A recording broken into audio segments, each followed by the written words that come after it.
The second vote has been called for anyone who wants to go vote. I am going to go vote. I'm going to turn the gavel over to Senator Peters, and Senator Britt, you're next. Thank you, Madam Chairwoman.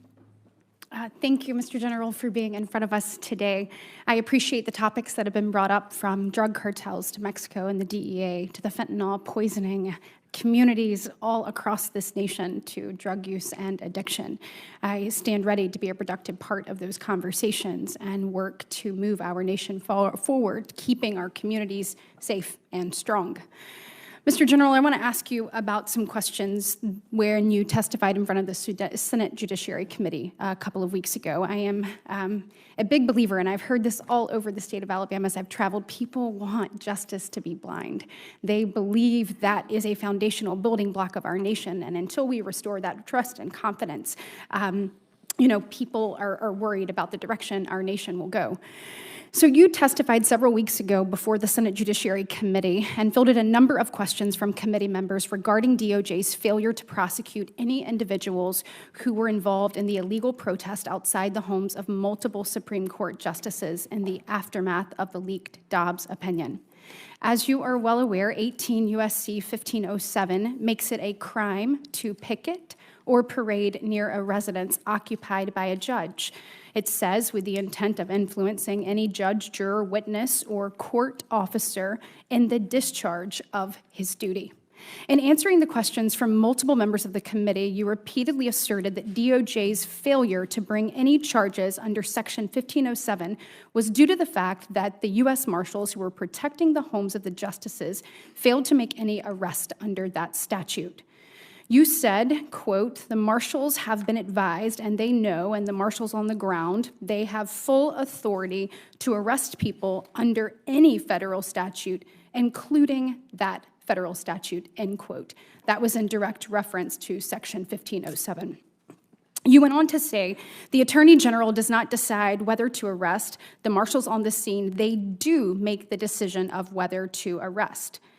After your appearance before the Judiciary Committee, we obtained copies of the slide deck that was used to train and prepare the marshals for their protective detail at the homes of the justices.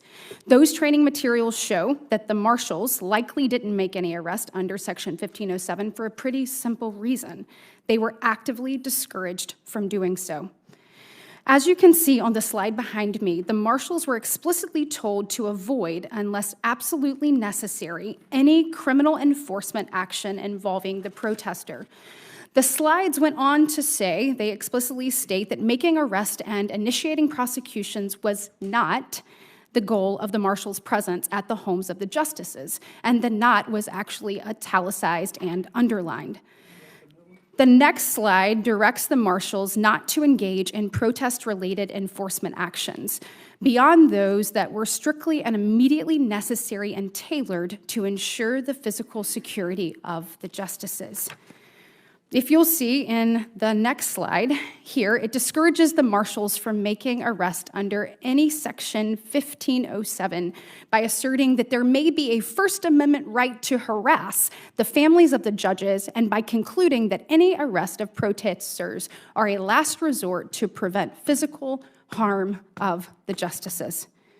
Mr. Attorney General, yes or no, were you at any point before your testimony in front of the Judiciary Committee aware of these training materials or the fact that the marshals had been heavily discouraged from making arrest under Section 1505? I think this is the first time I've seen the slide deck, and frankly, from here I can't make it out, for which I apologize for my eyesight, but I can't make it out.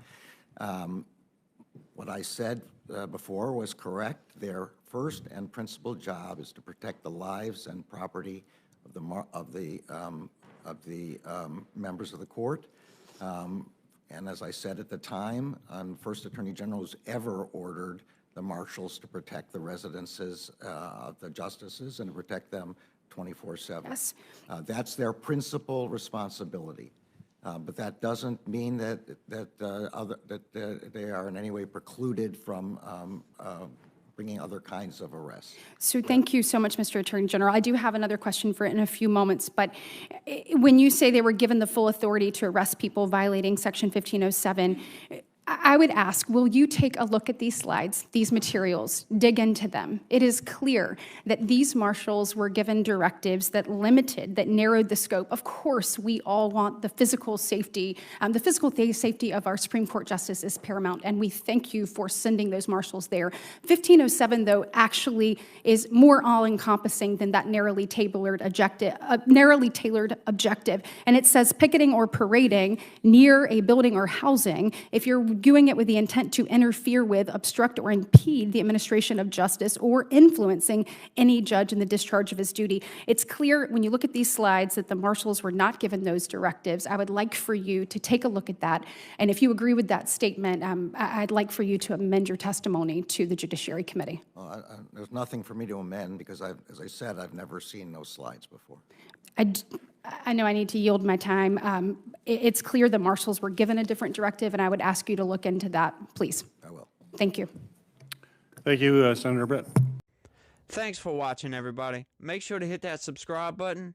Turn on your notifications so every time I put out a video, you can know about it. It'll come up in your feed. Hit that like button if you liked it. And be positive. Peace.